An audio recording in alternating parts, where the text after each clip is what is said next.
Governor Najmuddin Ayub काफ़ी उम्र होने तक शादी से इनकार करता रहा।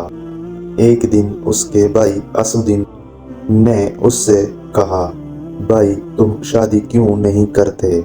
नजमुद्दीन ने जवाब दिया, मैं किसी को अपने काबिल नहीं समझता।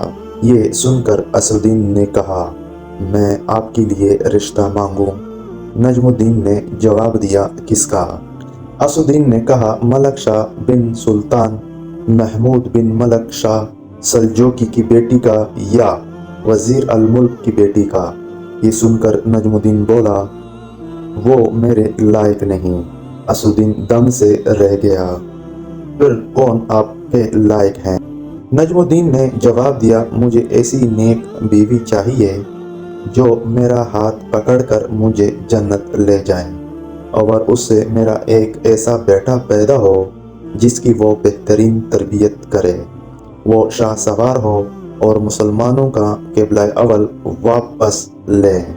असुद्दीन को नजमुद्दीन की बात पसंद न आई और उसने कहा, ऐसी लड़की आपको कहाँ मिलेगी? नजमुद्दीन ने जवाब दिया, नियत में खुलूस हो तो अल्लाह नसीब करेगा। ये सुनकर असुद्दीन खामोशी से उसे तकने लगा। एक दिन नजमुद्दीन मस्जिद में तकरीत के एक शेख के पास बैठे हुए थे। एक लड़की आई और पर्दे के पीछे से ही शेख को आवाज़ दी। शेख ने लड़की से बात करने के लिए नजमुद्दीन से माजरत की। नजमुद्दीन सुनता रहा कि शेख लड़की से क्या कह रहा है।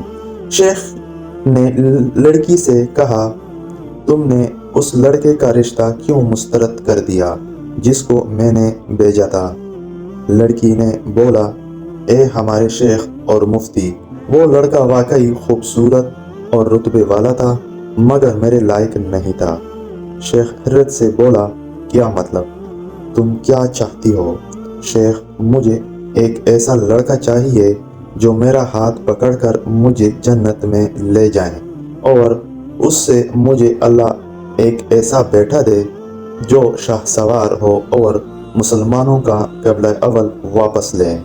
नजमुद्दीन हैरान रह गया क्योंकि वो जो सोचता था वही ये लड़की भी सोचती थी। नजमुद्दीन, जिसने हुक्मरानों और वजीरों की बेटियों के रिश्ते टुकराए थे, शेख से कहा, इस लड़की से मेरी शादी करवा दे। ये मोहल्ले के सबसे फ़कीर घराने की लड़की है। ये सुनकर नजमुद्दीन ने कहा, मैं यही चाहता हूँ।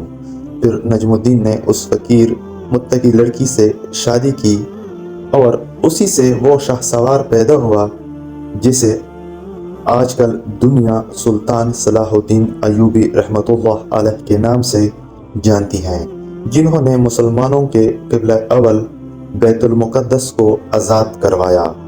मौजूद सामीन, एक आखिरी बात अर्ज़ करता चलूँ कि अगर कभी कोई कौल, वाक़या, कहानी या वीडियो वगैरह आपको अच्छी लगे तो सुनने के बाद मज़ीद थोड़ी सी ज़हमत फरमा कर अपने दोस्तों से भी शेयर कर लिया करें। आपके शेयर करदा वीडियो हज़ारों लोगों के लिए सबक आमोज़ साबित हो सकती है। हमारे चैनल को सब्सक्राइब करें, वीडियो को लाइक करें।